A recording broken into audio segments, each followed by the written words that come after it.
Hello everyone, Anjana की पहचान Hindi YouTube channel पे आप सबका फिर से स्वागत है। आज का हमारा विषय है क्लास 9 सीबीएसई का स्पर्श हिंदी बी पद्य विभाग का फर्स्ट लेसन रैदास के पद। कवि परिचय।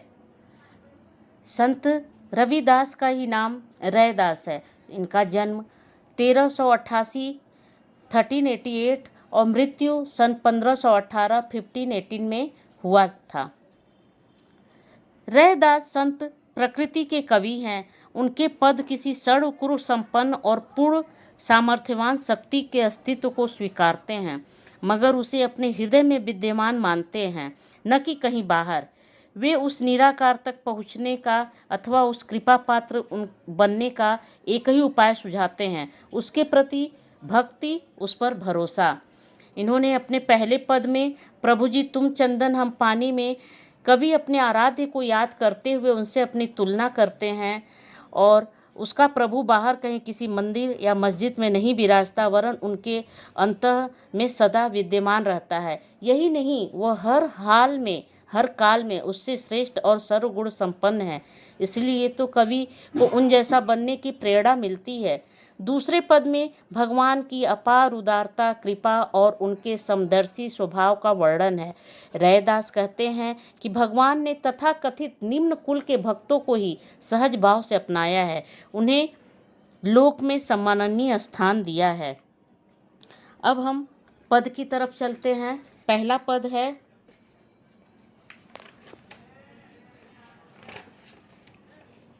अब कैसे छूटे राम नाम रट लागी, प्रभु जी तुम चंदन हम पानी, जाकी अंग अंग बास समानी। बास समानी, बास का मतलब गंध होता है, समानी मतलब बसा हुआ, समाहित।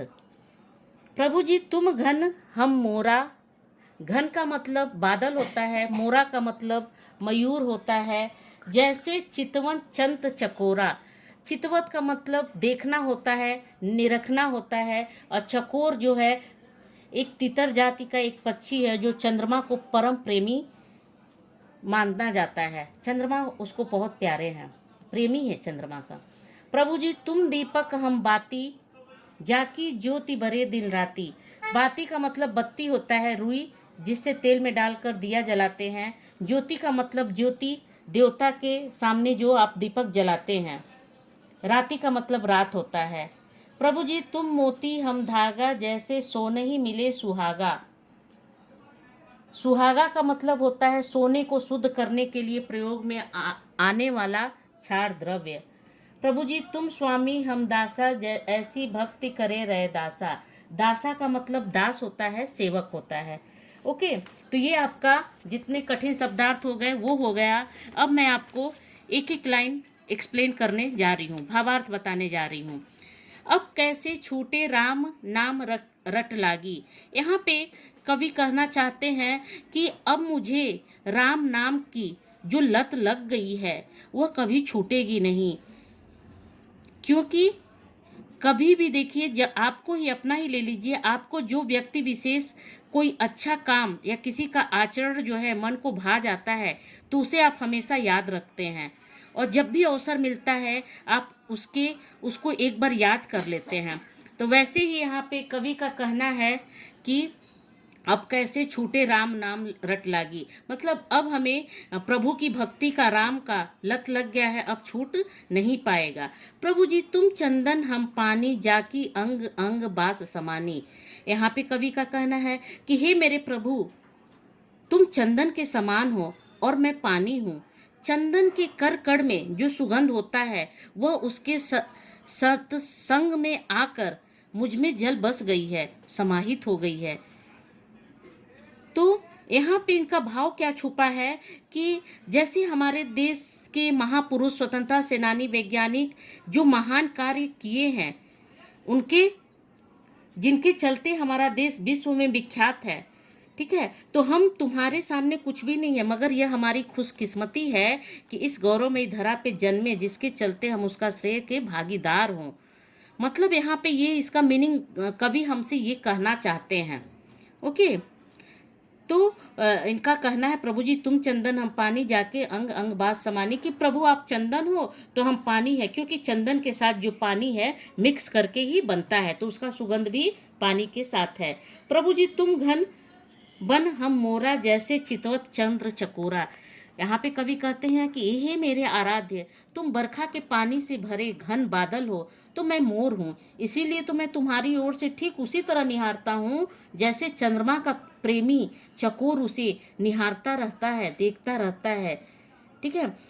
अब ये तो सब लोग जानता है कि मोर का नृत्य अपना हुनर दिखाने का है, अपनी प्रसन्नता व्यक्त करने का अवसर जब मिलता है तो आसमान घने बादलों से घिर आता है। यहाँ पे कवि हमसे क्या कहना चाहते हैं, इसमें क्या इनका भाव छुपा हुआ है? उनका भाव ये है कि हे महापुरुष महान विभूति, तुम विशेषताओं के, खूबियों के, सत्कर्मों के, उपलब्धियों के अंबार हो, और मैं वह खोजी हूँ, वह तलाश कर रहा हूँ जिसे हमेशा उनकी तलाश रहती है। सो मैं तुम्हारे ज्ञान भंडार को आत्मसात करने के लिए सदा ललायित रहता हूँ। अब है प्रभु जी तुम दीपक हम बाती, जाकी ज्योति बरे दिन राती। यहाँ पे कहते हैं कि हे मेरे अंतर्यामी प्रभु, आप दीपक हो तो उसमें लगी हुई मैं बत्ती हूँ, वह तुम ही हो जो मुझमें रात दिन प्रकाश बनकर उजियारा कर रहे हो। अर्थात इसका भाव यह छुपा है कि हे मेरे पूर्वजों, तुम उपलब्धियों के मार्ग के प्रकाश स्तंभ हो और मैं उस मार्ग का नया राही। यह तुम्हारे द्वारा दी हुई समझ या ज्ञान ज्योति है, जिसके सहारे मेरी ज्ञान पिपासा जो है निरंतर पूरी हो रही है। प्रभु जी तुम मोती हम धागा, जैसे सोने ही मिलत सुहागा। यहाँ पे कवि कहते हैं कि हे तेजस्वी प्रभु, तुम मोती के समान हो और मैं धागे के समान। तुम धागे में तुम्हारा पिरोया जाना मेरे लिए वैसे ही सौभाग्य की बात है जैसे सोने के साथ सुहागे का भी मिलना, जो सोने की सही परख कहलाने में सहायक होता है। इसमें देखिए क्या भाव छुपा है कवि का कि हे परम ज्ञानवान महानुभाव, तुम ज्ञान के आविष्कारक के अतुल भंडार हो और मैं उस ज्ञान का पिपासु हूँ। उन आविष्कारों का उपभोग करता तुम्हारे कृतित्व और लाभान्वित होना, उसमें अपना भी कुछ योगदान दे पाना मेरे लिए दोहरे लाभ के समान है। देखिए हर दोहे में कवि का एक भाव निहित है, जो कि मैं आपको भावार्थ भी उसका बता रही हूँ, उसमें जो भाव छुपा है वो भी मैं आपको एक्सप्लेन करती जा रही हूँ। अब है प्रभु जी तुम स्वामी हम दासा, ऐसा भक्ति करे रहे दासा। कवि यहाँ कहते हैं कि हे कृपा निधान, हे कृपा निधान, तुम मालिक हो और मैं तुम्हारा नौकर के समान हूँ। सो जैसे कोई नौकर अपने मालिक की सेवा करता है, यह रैदास उसी तरह आपकी भक्ति में लीन है, रहता है। इसमें इसका भाव देखिए क्या है। इसका भाव है कि हे मेरे प्रकाश पुंज गुरुवर, आप मेरे लिए ज्ञान पीठ पर विराजमान पीठाधिकारी हैं, जो मैं ज्ञान ग्रहण करने का अभिलाषी हूँ। सो जैसे कोई याचक अभिलाषी किसी सामर्थ्यवान को रिझाने के लिए सभी उपाय करता है, उसी प्रकार मैं भी प्रयत्नशील रहता हूँ। अब आपका ये पहला पद्य जो है कंप्लीट हुआ। दूसरे पद्य की तरफ चलते हैं। दूसरा पद्य है कि ऐसी लाल तुझबिन कौनू करे, गरीब निवाजू गुसैया। लाल का मतलब देखिए स्वामी है, गरीब निवाजू का मतलब है दिन दुखियों पर दया करने वाला। मेरा माथे छत्रु धरे, माथे छत्रु धरे, मस्तक पर मुकुट धारण करने वाला। जाकी ज्योति जगत कौ लागे, तापर तू ही ढरे। ज्योति जगत, ज्योति मीन्स छुआछूत, जगत कौ लागे मीन्स संसार के लोगों को लगती है, तापर तू ही ढरे मीन्स उन पर द्रवित होता है, होना। नीचहूँ ऊंच करे, नीचहूँ ऊंच करे, नीच को भी ऊंची पदवी प्रदान करना। मेरा गोविंद काहू ते न डरे, नामदेव कबीर त्रिलोचनु सधना सैन उतरे। नामदेव, नामदेव देखिए यहाँ पे महाराष्ट्र के एक प्रसिद्ध संत, इन्होंने मराठी और हिंदी दोनों भाषाओं में रचना की है।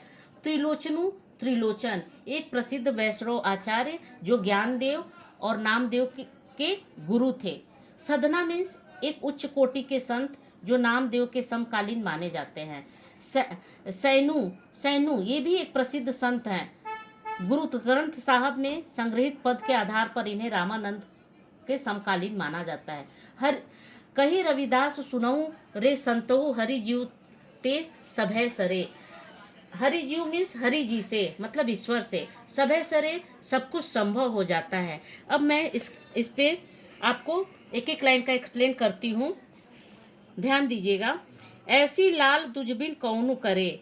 यहाँ पे कवि का कहना है कि हे मेरे स्वामी, ऐसा तुम्हारे अलावा और कौन कर सकता है, अर्थात हे मेरे गुरुवर, ऐसा तुम्हारे अलावा कौन कर सकता है। गरीब निवाजू गुसैया मेरे माथे छत्रु धरे।